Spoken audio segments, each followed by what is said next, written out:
Hello everybody! Hi and welcome to Fen Tomato Farm. We have a little bit of a talk first before the video. Obviously you know I'm Chris. I'm Valentina. And this is Emily.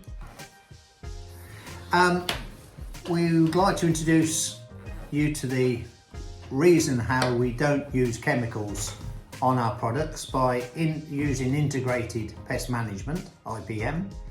We use a concoction of different bugs that we bring into the glasshouse. Today you're going to see Swirsky being put out into the glasshouse, but there's Phytocelius, there's Ambicelius, there's Californicus, there's also Encarsia famosa, so there's a different application for a different pest and a different problem. And we introduce these into the glasshouse, so we have entomology in the glasshouse. So like ladybirds, we bring ladybirds in to combat aphids and all the different things that Mother Nature would have, we employ those and bring those into the glasshouse. So hence the reason with using bumblebees for pollination. They don't like chemicals at all in the environment, so that's why we're a chemical-free site, plus the fact we have two little beautiful daughters which love to go and eat cucumbers, strawberries and tomatoes at random, so there's no chemicals in there whatsoever. The beneficial insects we're introducing today, they're called Swirsky, and they are mainly for red spider mite. And this can be a very nasty bug. So in some cases could attack crops, fields and fields of crops. They multiply ever so quick, especially in the glass house. If they've got the right environment, it's nice and warm, they multiply. If you have one red spider at the end of May, on the 1st of July, you've got 1 million. Oh, and that could believe me, that's could affect, yeah, because the leaf starts to have like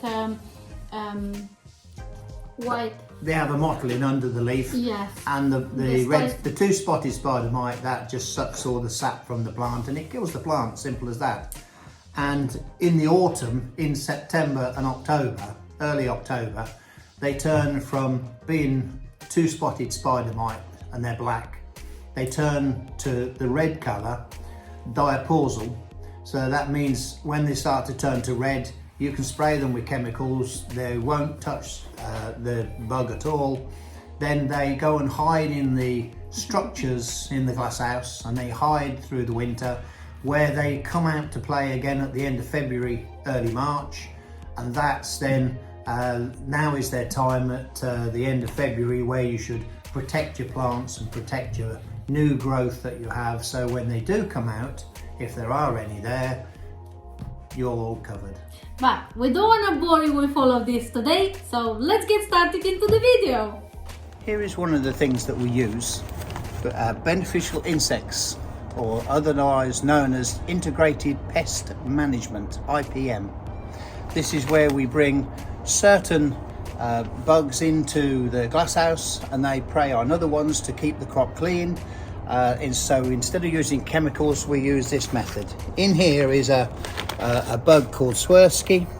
There is 125,000 in here. This is all in little bugs integrated with the oatmeal. And so when you spread out the oatmeal, the bugs sit on the oatmeal and then they translocate from the oatmeal onto the plants themselves. Very microscopic. You'd have to really look really hard on your glove. Your glove's got about 1,500. Just wipe it very nice. Look, that's it. Lovely. That's it. Yep. So how we do that is you just get a few in your hand and you just sprinkle them over the tops of the leaves like that. They go a lot on the floor. Yeah. Well, they'll crawl all over everywhere. So you just go down on each plant like that, and then they'll just walk all over the plant and the canopy, and they'll keep everything nice and clean and tidy in terms of bug wise. Cucumbers are very prone to red spider a little two-spotted spider mite. Can you see that little black thing there? Yeah. That's a two-spotted spider mite, and that's the sort of thing that it will go after and it'll eat. And you can see that on the leaf. It's got a little bit of a speckle in here on the leaf, just a little. I don't know if you can pick that out, just that little bit of little white polka dots. That's the start of Red spider. red spider, and that's what we're against.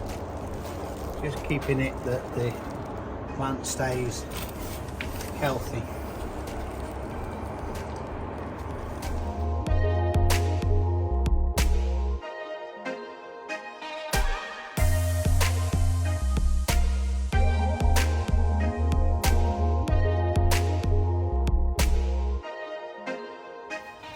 So in here are the bees.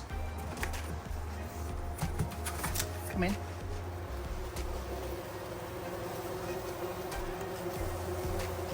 So in there you have no queen, you have about 150, 200 cones, which is baby grubs in the bees. There's about somewhere between 60 and 100 bees already hatched out.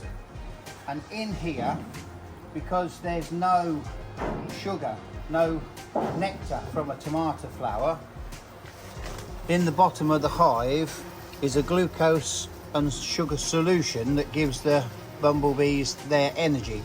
So they suck on that in their hive, and that's what brings them back to the hive. So tomato flowers have pollen, but no nectar. And nectar is the food source for the bumblebee. It has been done a study on bumblebees that they can, in the winter, pollinate 400 tomato flowers on one journey and do as many as 10 journeys per day. So one bee has the capacity to pollinate 4,000 flowers in one day. Wow. So that's a lot. So we take off the front of the cardboard box like this. We find a nice place and position for the bee to go into the glasshouse, and I'll just do that and we'll come back in a second.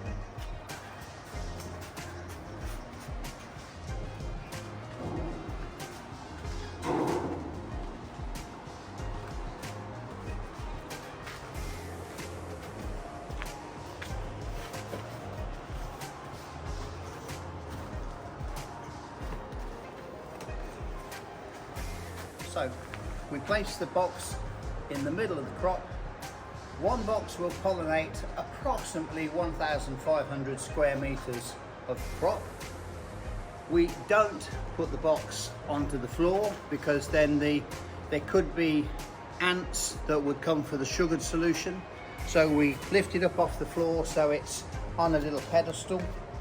And then when we'll leave this now for another hour or so just to settle down, and you open it up about 2 hours before the sun sets, not later than that, otherwise you'll let them out the next morning.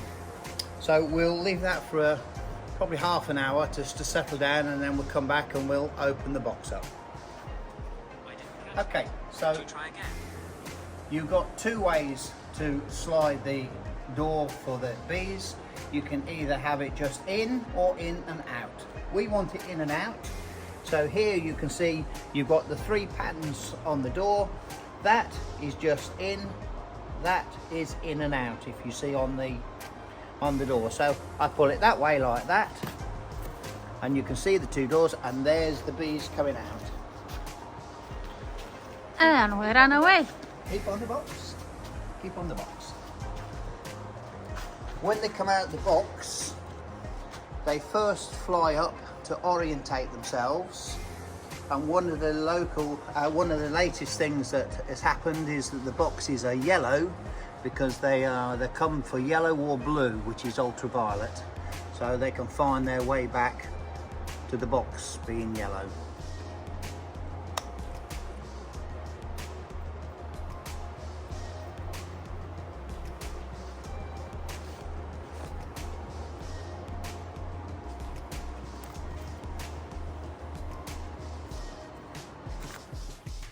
So, now you've watched the video, I hope that it was informative for you and gives you a little insight into our world, how we grow without using chemicals.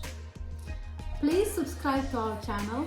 That will be very much help to us, because it will help us build our channel and be able to grow more and grow bigger, nicer crops, all different types, exotic even.